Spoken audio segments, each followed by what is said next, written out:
If you are coming across this video and you're wondering about your love life or potential love life, then this video and messages are most likely for you. Take what resonates and leave what doesn't. Instead of pulling a bunch of cards today, I have pulled one specific card out of the deck prior to filming this video so we can talk about what this card means. And I think that this is a very important message for anybody going into a new relationship or already in a relationship, not sure if they want to continue. So the Lover's card. The Lover's card, a lot of people think in tarot that this card means specifically love. Yes, it can mean that, but it's actually a lot deeper and doesn't always necessarily mean love. So with the Lover's card is all about building a foundation, the trust that you have with somebody. If you don't have that trust in a relationship, you don't have that bond. You don't have the building blocks to continue your relationship. Remember, relationships are all about working together. It's not an 80-20 situation. It's not even a 50-50. It's 100% on one side and 100% on the other side.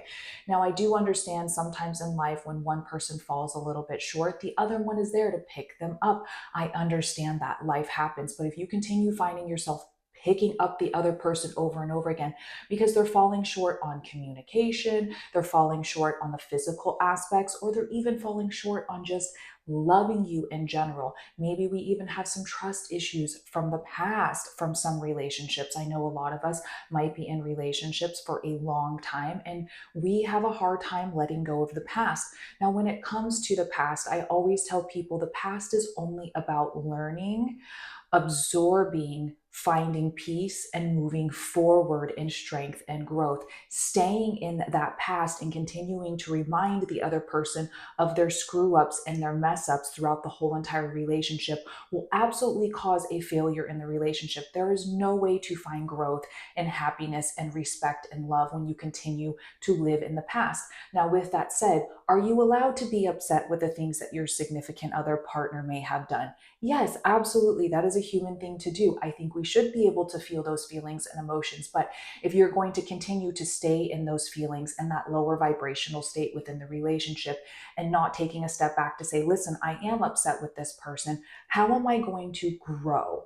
How am I going to take myself and put myself in their shoes to say, what is it that I could do as their partner or significant other to say, hey, I don't like what you did, but how can we both grow together to build this relationship to be what it needs to be?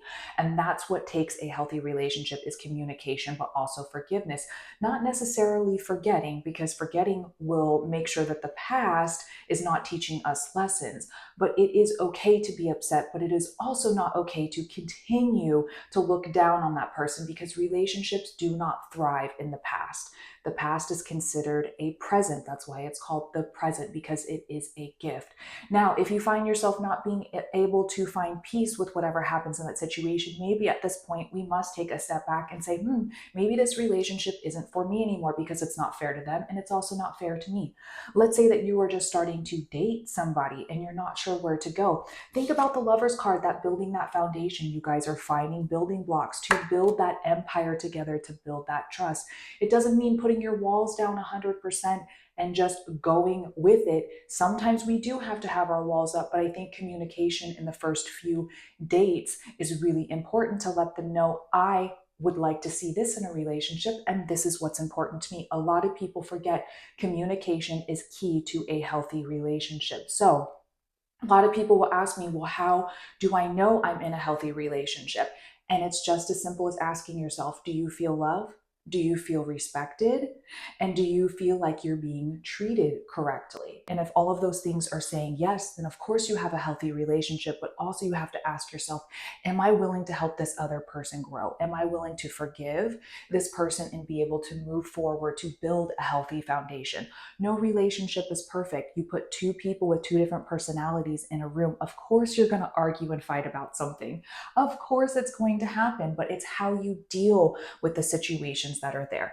And a lot of people ask me all the time, is it okay to go back to my ex? If that's what makes you happy, but remember, and I will always say this, the past does not serve the future unless it's teaching us lessons.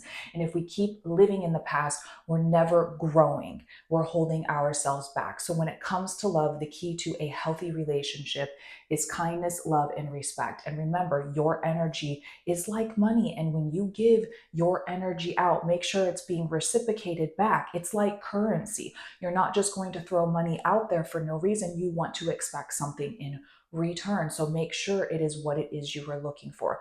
You do deserve love, you do deserve kindness, and you do deserve respect first and foremost. So if nobody has told you that, I am telling you that. So when it comes to relationships going into 2025, we're going to start building foundations with either our current partner or situation or with somebody that we're going to be dating. So make sure that we have those foundations of those building blocks first. You guys have your morals and values set together, and then you build that empire from the ground up. Thank you so much. If you guys have made it to the end of this video, do know that I offer private readings in my bio. And I just want to say thank you guys so much for watching and making it to the end of the video. I will see you guys in the next.